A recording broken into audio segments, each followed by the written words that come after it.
Om Swastiastu. Sebelumnya, selamat menonton video ini. Eh, Sebelum saya memulai presentasi, izinkan saya memperkenalkan diri terlebih dahulu. Perkenalkan, nama saya Nilumi Rahayu, dengan NIM 2211031663, absen 20 dari Rombel 2.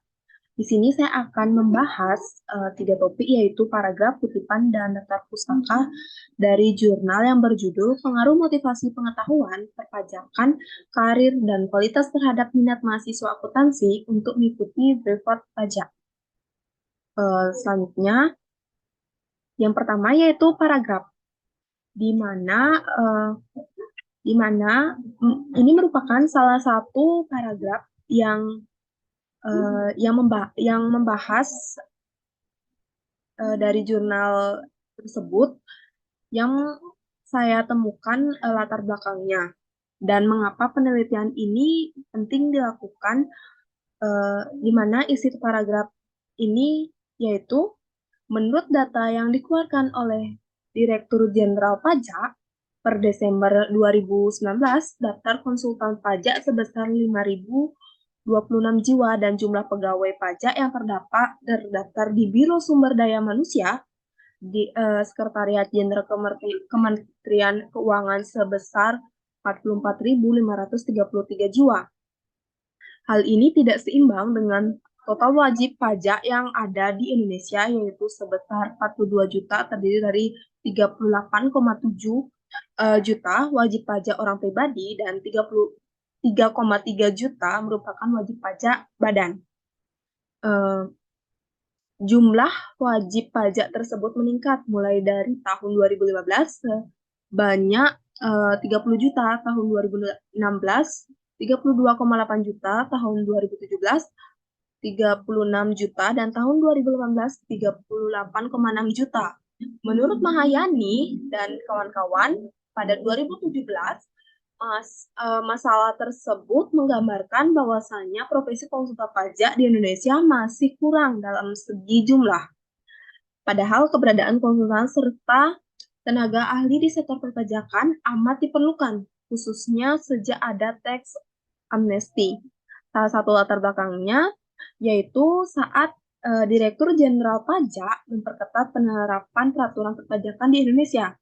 Peluang berkarir di bidang perpajakan cukup besar karena pegawai pajak masih sedikit, sedangkan jumlah wajib pajak tersebut meningkat. Nah, kondisi tersebut merupakan kesempatan bagi perguruan tinggi untuk melahirkan lulusan akuntansi yang kompeten, profesional, dan berkualitas, terutama sebagai calon akuntan pajak dan konsultan pajak. Karena menurut Iqbal dan Pamudin pada 2011, pendidikan di bidang akuntansi wajib bisa melahirkan akuntan profesional yang kompeten sesuai berkembangnya kebutuhan jasa akuntansi di masa depan. Dan jika tidak bisa, maka tidak akan terjual di dunia kerja.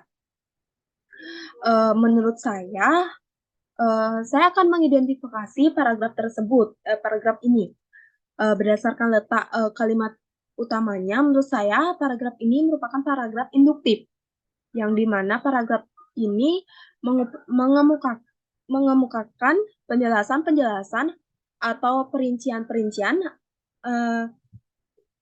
dan kemudian ditutup dengan kalimat utamanya.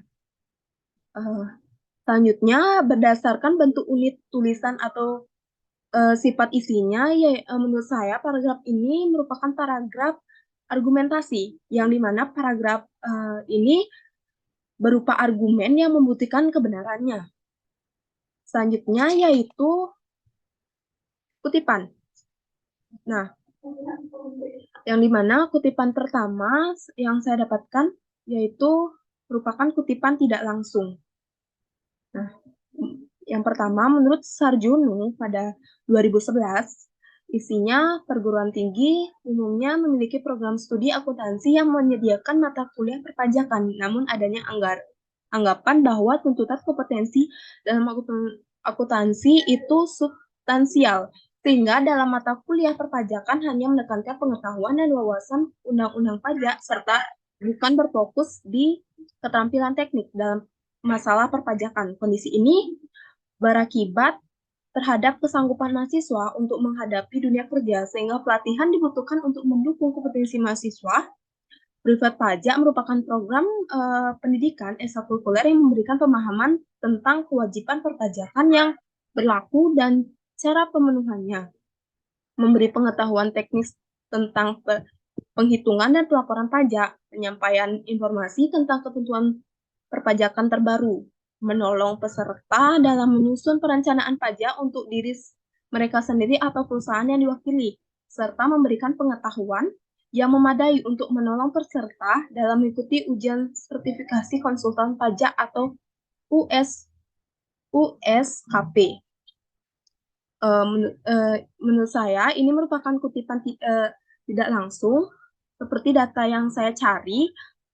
Ini merupakan kutipan ini meminjam kutipan ahli, tidak secara utuh, di mana kutipan ini disatukan dengan teks tanpa adanya tanda petik dua, yang dimana pendapat asli dari ahli tersebut tidak diubah maknanya.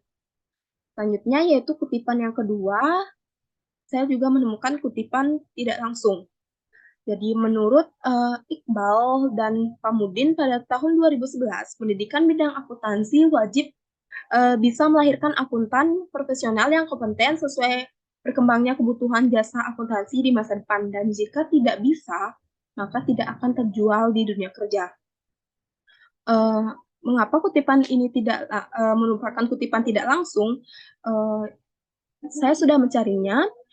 Penulis ini hanya mengambil intinya saja atau topiknya saja, lalu dia kembangkan dengan pendapatnya sendiri.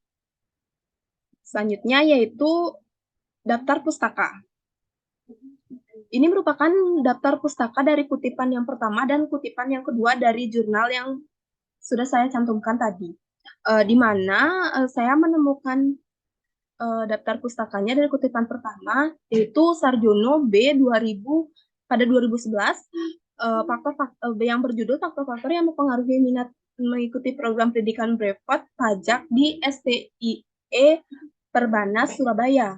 The Indonesia Accounting Review dari TIAR 1 ISSN 2086 sampai 3008 802 dengan halaman 1 sampai 12. Dan kutipan yang kedua dari Iqbal M dan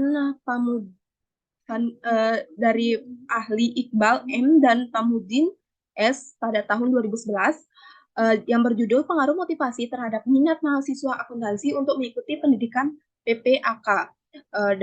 Dari studi kasus pada mahasiswa akuntansi Universitas Diponegoro Semarang. Skripsi S1 Universitas Diponegoro. Nah, yang dimana saya menemukan ini daftar pustaka ini dari kutipan sebelumnya. Baik, sekian presentasi yang dapat saya sampaikan tentang paragraf kutipan dan daftar pustaka. Bila ada salah kata, saya mohon maaf. Saya tutup dengan Prama Santi. Om Santi Santi Santi Om.